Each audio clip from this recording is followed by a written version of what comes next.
Welcome to another edition of the Healthy Kosher Network.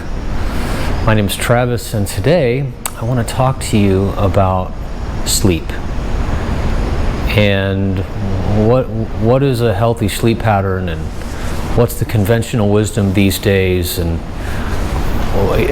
what's the Jewish answer or attitude that we learn from Chazal, from our sages, about sleep.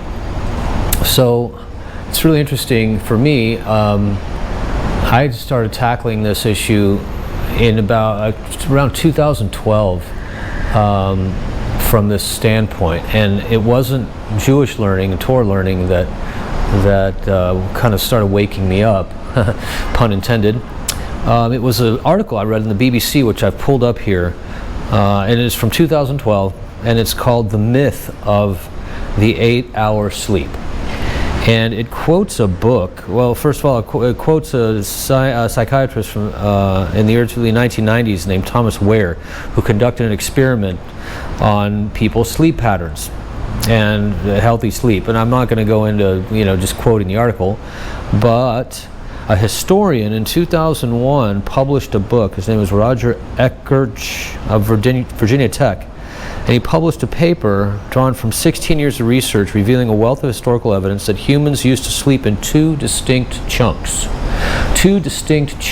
So evidently this notion of sleep, that we need to sleep for 8 hours or some uninterrupted time period optimally, is really not based on anything of any sound science, and it certainly isn't reflected on how we as a human race used to sleep in the past. And I come later to learn that David HaMelech, King David, used to wake up in the night. It said that Hashem used to blow the wind from the north on his harp that hung up above his bed and wake him up every night at midnight, and he would cry out to Hashem and in bed, and he wrote Tehillim out of that.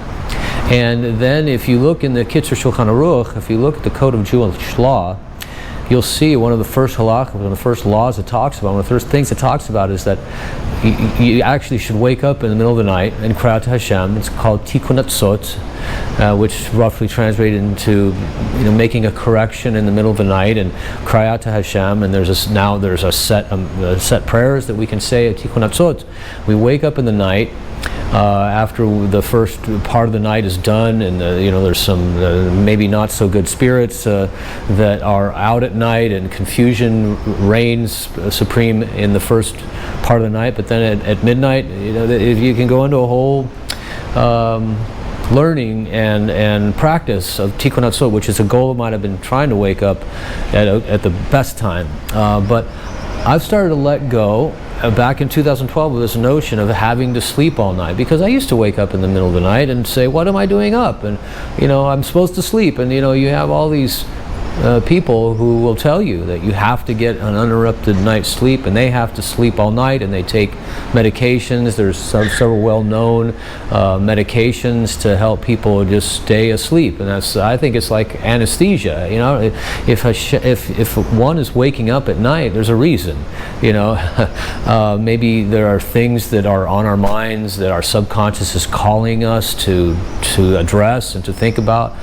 And a lot of times, I'll wake up in the middle of the night, and whatever those thoughts are that are on my mind and causing me to think about, I'll meditate on them. I'll spend time in meditation and prayer and analyzing what it is that I should be doing about these things. So, so then there's some wisdom that I've learned about in Breslover Hasidut about breaking sleep. This is the concept in English translation of breaking one's sleep and letting go of this notion that we have to just sleep all night in order to be mentally well, emotionally well, physically well. Sleep. I think sleep is overrated. I'm not saying that sleep isn't valuable, but this notion of uninterrupted sleep is probably something that we would be best to let go of, and just be okay. Oh, okay, I'm awake. Hashem, you want me to be awake? Well, let's. What can we do about it? Coming to you in the pre-dawn hour. That's when many of these videos are being produced, because it's a beautiful, quiet time, and it's a good time to be alive. And I hope that does something for you, and that you'll keep coming back, that you'll subscribe and like here on YouTube, and wherever you are and wherever you may roam. I hope this day meets you well, and that your sleep is good.